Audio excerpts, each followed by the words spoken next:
Hello po mga kapraps, dito tayo ngayon sa property na for sale. Matatagpuan natin dito sa bayan ng Liliw, Laguna. So ito na po ang frontage mula doon sa poste ng Meralco yan. So nasa 50 meters ang frontage nito. At palibot na po ito ng bakod na semento.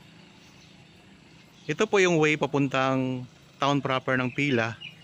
Tapos dito naman po ay papunta sa Nagcarlan.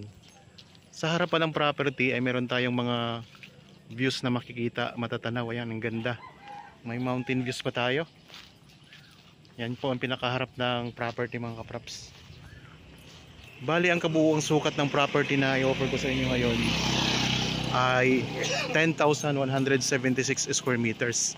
Ito'y malapit lang po sa town proper ng Pila.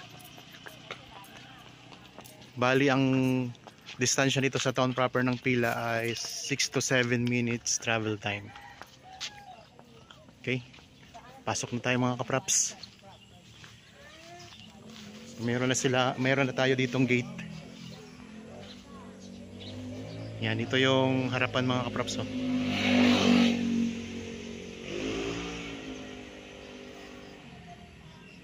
Dito sa part ng lupa ang daming mga tanim sa bungad pa lang.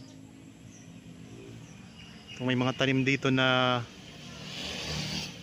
santol, tapos may mga lansones, may mga rambutan. Patag na patag ang lupa mga kapraps. Ang presyo nito ay makikita nyo sa description box at sa title nitong video. So wala na kayong problema sa bakod sa part na dito mga kapraps. Oh.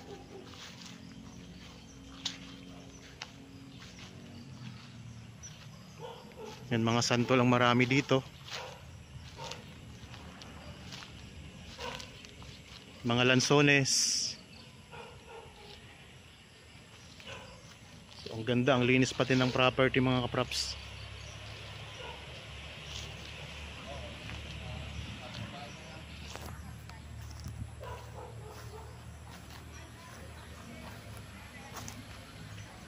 Silangan likod. Likod.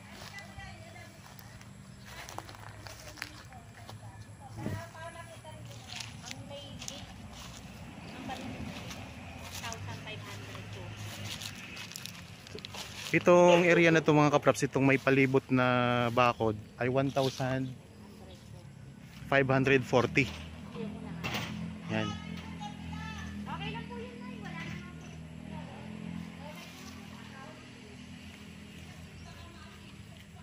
Okay, dito tayo sa may, ayan, may tanim din na kay Mito.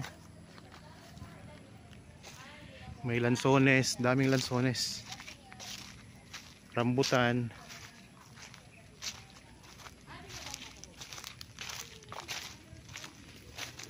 Mayroon na ditong access ng may linya na ng kuryente at saka tubig. Tapos ang lakas din po ng signal ng iba't ibang network dito mga kapraps.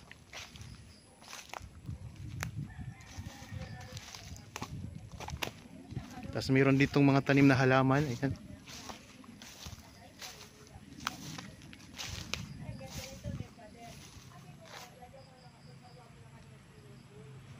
Itong mga puno ng kay Mito.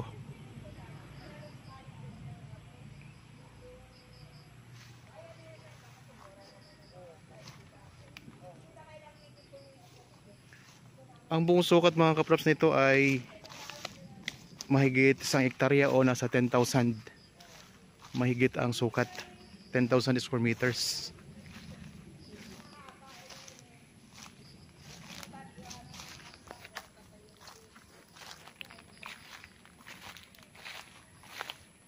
Ito pa lang tayo ngayon sa area na 1,540, itong napapalibutan ng simentadong bakod.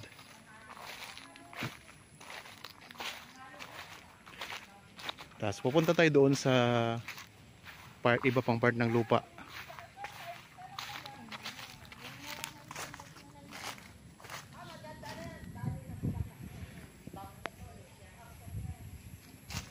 Mga santol.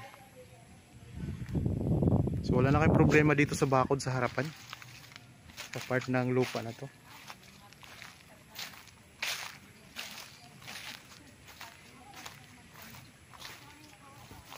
Tabing kalsada. Tabing-tabi lang ng kalsada mga kapraps.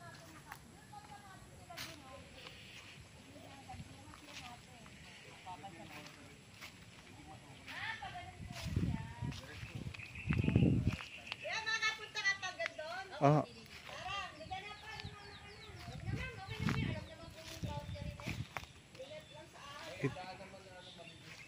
Ito yung mga rambutan dito, maraming puno ng rambutan.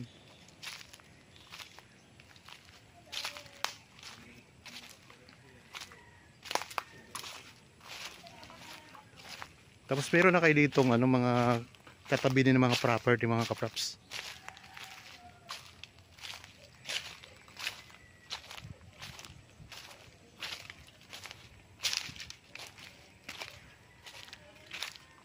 Ayan mga katabi yung property.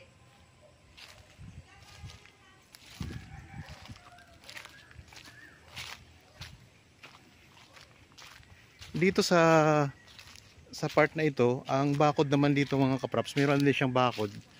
Mga barbed wire. Ayan. So mga barbed wire ang bakod niyan.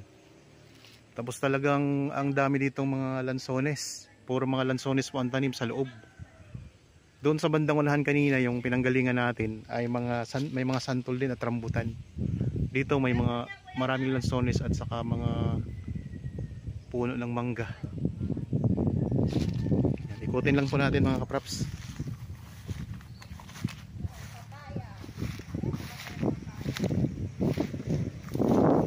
Batang-batay ang lupa.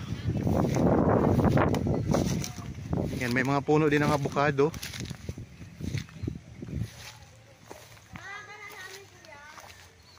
Sige po, ako na. May bakod naman to palibot po, no?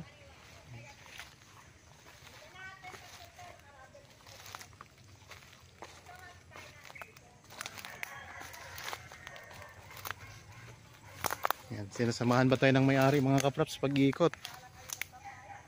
Ayun sila. Itong mga lansones, daming lansones dito. May mga tanim din na mga puno ng niyog.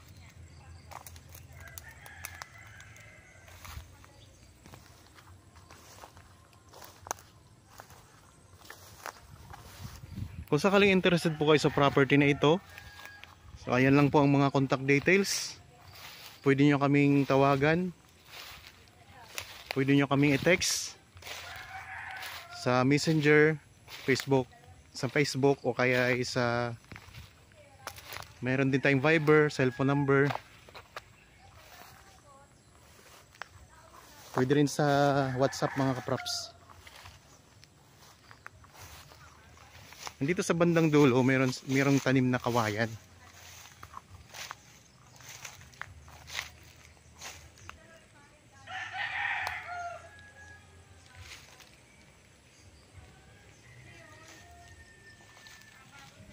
Yan, Polo Lanzones mga kapraps, oh, dito. So income generating property. Talagang patag na patag ang lupa.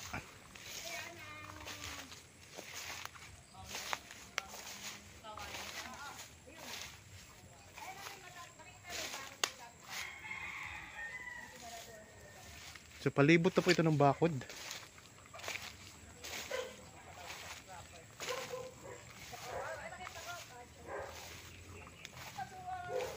Ito may mga mangga din. Lansones. Dami. Pwede pa kayo mag-alaga dito ng mga alagaing hayop. Ayan, may mga alaga sila ditong kambing, oh.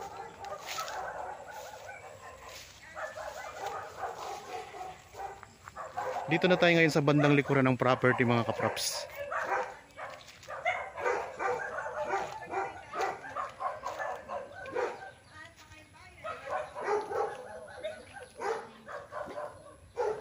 May mga saging din. So ulitin ko lang po mga kapraps, ang property na ito ay may sukat na 10,176 square meters. Matatagpuan natin sa bayan ng Liliw, Laguna. Ito ay napakalapit lang din po sa bayan ng Pila. Katabing-katabi lang po ng sementadong kalsada mga kapraps. Sa harapan ay merong part ng property na napapalibutan na ng bakod. Bali ang sukat ay 1,540 square meters yung may bakod kanina pinakita ko.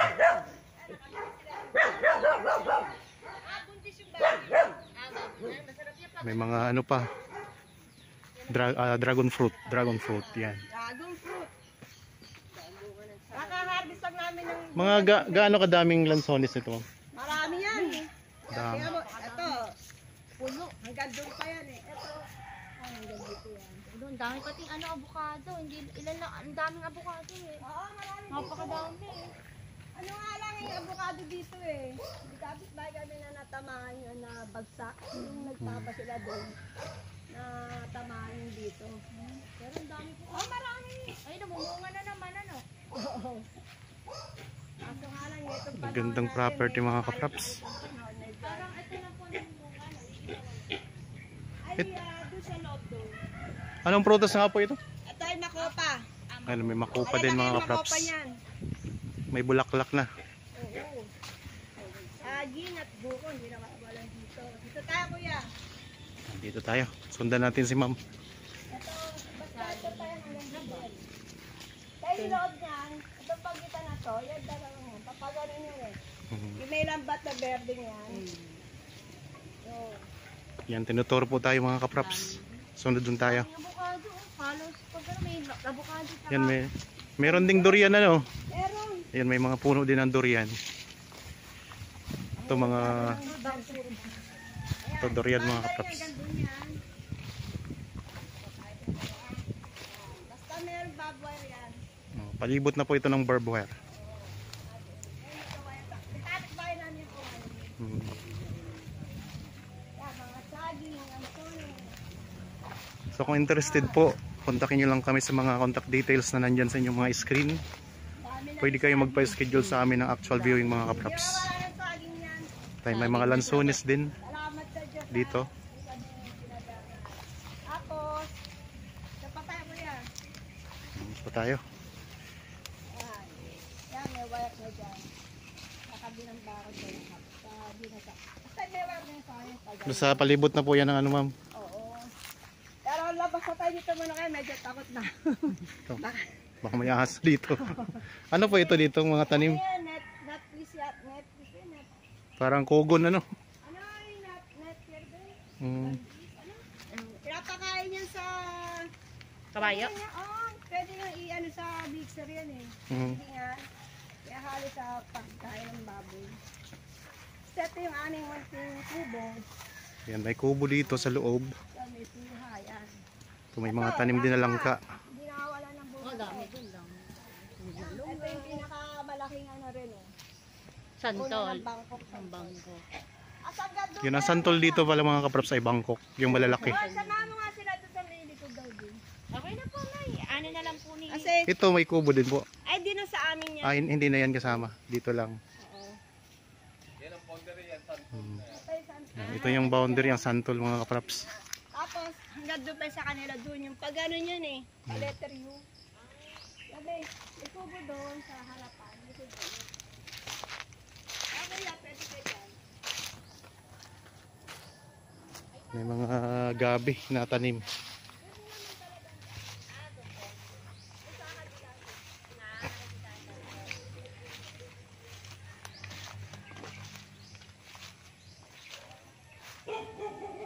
Dito naman tayo ngayon sa bandang gilid ng property.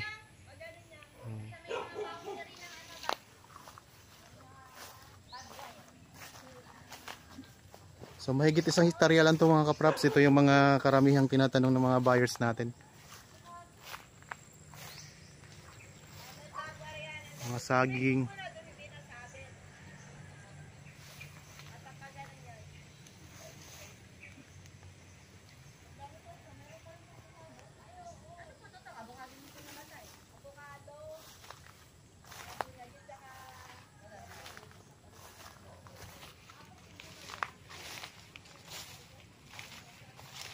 Doon tayo. Gandang property. Talagang ano. Pwede nyo po itong kung gusto nyo i-subdivide, pwede mga kapraps. Pero mas magandang gawin na lang farm ito mga kapraps. Kasi marami siyang mga tanim. Ganda. So talagang pasok na pasok yung sasakyan dito sa loob kasi kita nyo naman kanina tabing kalsada lang po at may malaking gate mga kapraps. Ay may mga puno din ng lukban.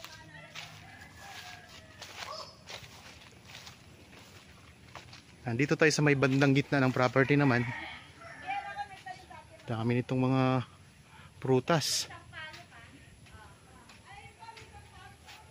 Yan, may mga puno din ng sampalok. Maraming tanim mga kapraps. May langka, sampalok, may durian, may mga santol, mga puno ng niyog, mga saging, ang dami. Talagang maraming tanim na dito. Tapos mayroon pa sila ditong backyard na baboyan. Yan, pwede rin kayo mag-alaga ng konting mga ilang baboy lang mga kapraps. Kagaya nito. Meron silang mga baboy dito. So, ang ganda mga kapraps. Kung mabili nyo to, meron na kayong farm lot, meron kayong kunting babuyan na pwede nyong libang-libangan habang kayo po ay nagpapahinga-hinga dito sa bahay ninyo. Yan, paggawa na lang kayo ng bahay dito na gusto nyong ilagay na bahay, pagandahin nyo. Simple lang, napakaganda, simple lang dito mga kapraps. Yan, ito ang daming mga santol, puro mga bangkok ng santol dito, yung malalaking santol. Tapos meron din silang ornamental na kawayan.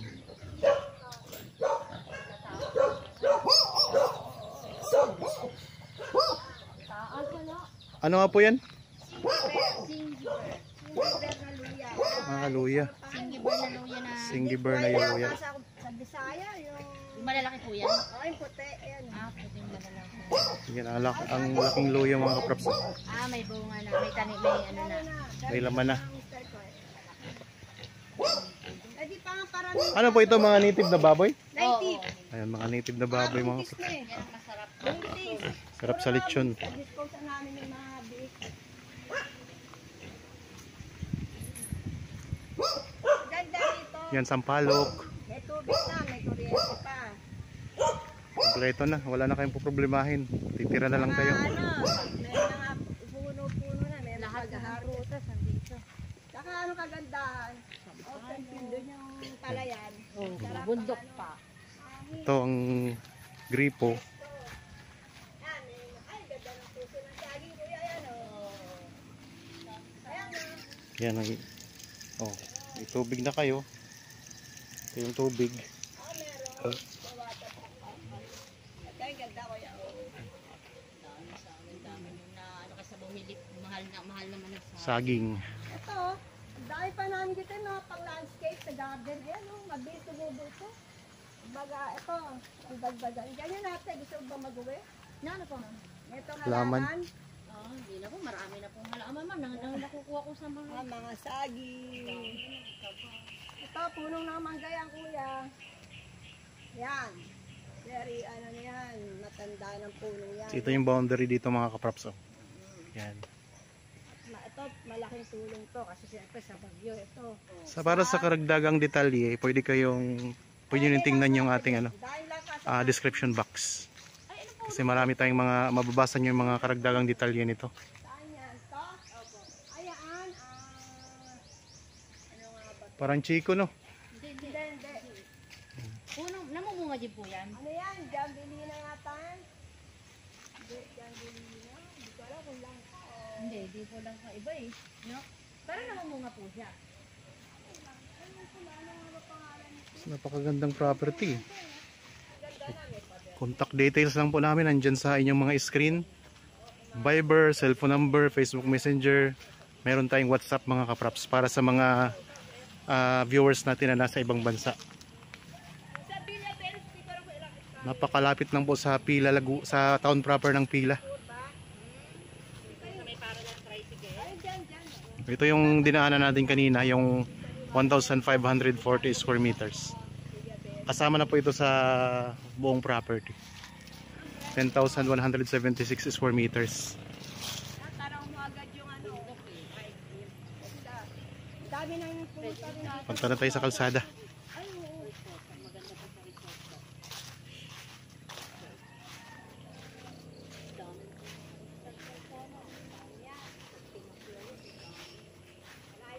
May mga Carabao grass na rin ang lupa. Oh. Ito, mga tinagagala yung iba, gawa kasi nung bumagyo, umupa yung iba. Dati mo muna yung paano mo, dahil nagputik, ano mo sa... Itong linya ng kuryente. Tabing-tabi lang din ng property. Ako na mag-open ko yan. May gate na. Laki pa ng gate. Ito ng madami. Update ko po kayo, makikita nyo naman. Ito ang makikita natin sa bungad ng property. Sa harapan. Opo. Opo. Tingnan nyo na lang po doon yung Ito yung papuntang Nagkarlan mga kapraps na direction. update ko po kayo pag po kayo tayo.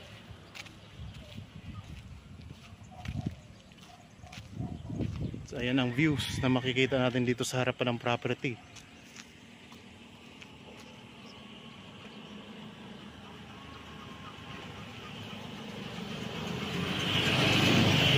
Ito yung direction namin papuntang town proper ng Pila.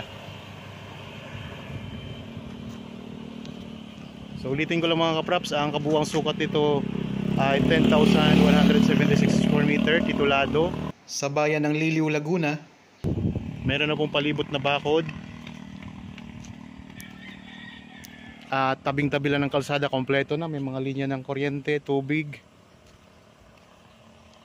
Talagang napakaganda mga kapraps, ang daming mga tanim, punong-puno. Panalo na kayo sa tanim pa lang. Ito yung pinaka frontage mula dito sa poste hanggang doon din sa kabilang poste. Yan. Hanggang doon din sa kabilang poste ang pinaka frontage. Okay. Para po sa mga bago pa lang sa aking channel at tabadaan lamang po dito sa aking channel, huwag nyo pong kalimutang mag-subscribe at pindutin na rin po ang notification bell para maging updated kayo sa mga bagong property na i-offer po namin. Maraming salamat po. Lagi tayong mag-iingat at God bless po sa ating lahat mga kapraps.